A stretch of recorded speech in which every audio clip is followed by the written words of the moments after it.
and I are going to go over posture and how to keep it stacked and upright as much as possible throughout your pregnancy. This is really important because when the diaphragms of the body are stacked, the diaphragms of your body are your glottis, your respiratory diaphragm, and the pelvic floor.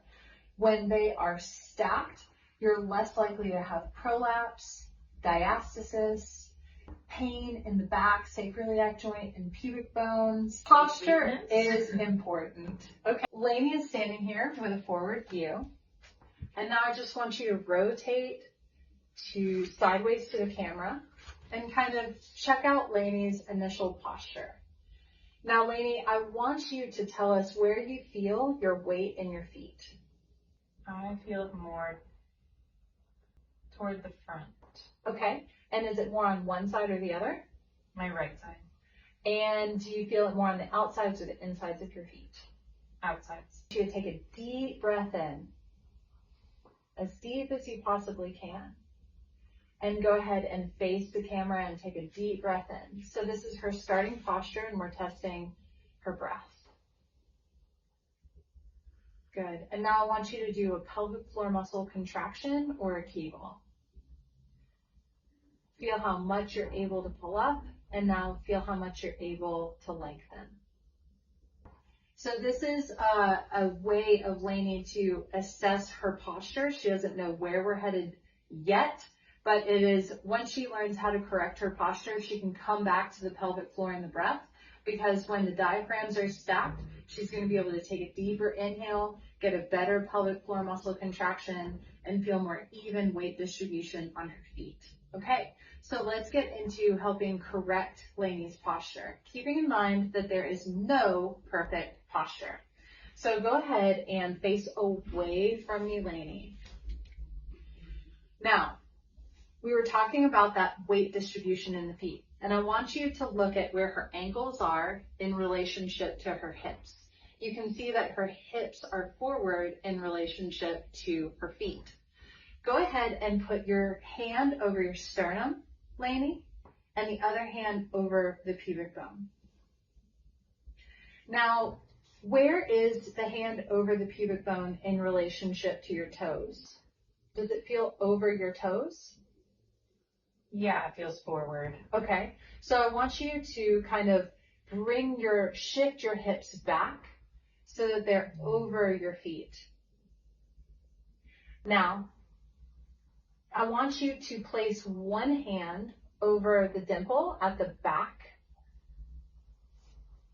where the sacroiliac joint is, and I want you to place one hand over the front of your pelvis where this bony prominence is. It's hard to reach over the belly. You may have to reach under the belly. She's 36 weeks pregnant.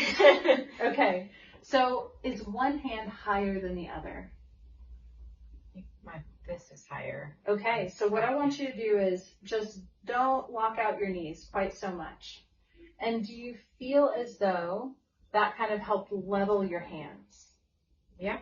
Good. Now, if the back finger is lower, then I want you to unclench your glute muscles or your butt muscles to see if that helps kind of come into a more neutral pelvis. What we're trying to accomplish here is you have the pelvis, this is the pubis, the ASIS at the front, here's the PSIS at the back. We want them to be pretty even. Sometimes people spill their pelvis forward. If you're doing that, then I want you to kind of just relax your knees a little bit. And if you're tucking your tailbone under, I want you to relax your glutes and see if that helps bring your pelvis into more of a neutral position. So we've worked on stacking the hips, okay? So she placed her finger over her pubic bone and she tried to pull her hips back so that they're directly over her feet. Lainey has to remember to relax her knees a little bit in order to keep her pelvis into more of a neutral position. That doesn't mean to let them go. It just means to kind of like be able to stand upright, but have a little bit of wiggle in them if you need to. Now keep one hand over the pubis and put your other hand over the sternum. And does your bottom hand feel forward in comparison to the top hand? Yes. Now go ahead, and this will feel awkward, but bring your sternum forward so that it's stacked over your pubis. And allow your sternum to just kind of collapse down so you don't have to keep it lifted up towards the ceiling. The reason for this is because we want more symmetry with the back body and the front body. Oftentimes, pregnant women will try to counterbalance the weight of the baby, but the paraspinals get tight at the back and the abdominal muscles get lengthened at the front. So by stacking the diaphragms and letting the sternum kind of relax down, you're going to feel more engagement, healthy engagement within the abdominal muscles, and it's going to allow the back body to lengthen. Now I want you to imagine that you have a balloon that's just kind of pulling you up, lifting you up at the back of the head. Good. Okay. And in looking at you in the camera, Lainey, that's great. I just want you to feel again where your weight is on your feet. And is it still a little bit more forward? It's more middle to back now. Good, good. And then lengthening up through the back of the head. Now go ahead and drop your hands. And I want you to take another deep breath in. Do you feel like you can get a deeper breath? And a wider breath. Oh, deeper and a wider breath. That's so good because the respiratory diaphragm and the pelvic floor, they mirror each other. So if she can't get a deep breath, then that means that oftentimes her pelvic floor is going to be tighter. And we really need, when we're pregnant, to be able to get a nice, big lateral expansion of the ribs with breathing, and the pelvic floor muscles to be able to drop down and let go, which is so important for delivery. So she has a deeper breath on inhale. Go ahead and do another pelvic floor muscle contraction, Lainey. And does it feel like you can get a deeper contraction?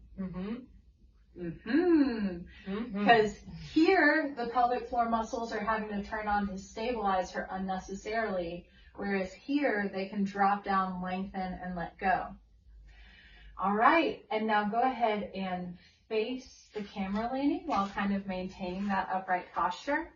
And I wish that you could just compare what Lainey looked like from the front at the beginning of this. And now go ahead and turn around and face the wall behind you. And go ahead and stand upright, Lainey. So look at what Lainey's posture looks like upright, and now go ahead and sink into that typical pregnancy posture again. So here, she probably looks a lot more like she's pregnant from the back, whereas here, she's long and elongated, and you can't tell as much, which doesn't really matter, but this is how you get a better posture.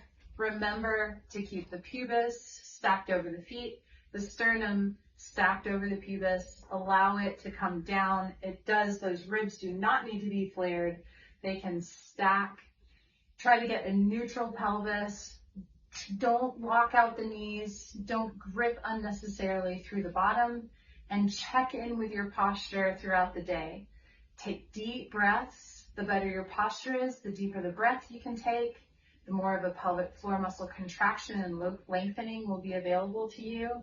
And always remember to kind of stand tall and proud, lengthening up through the top of the head.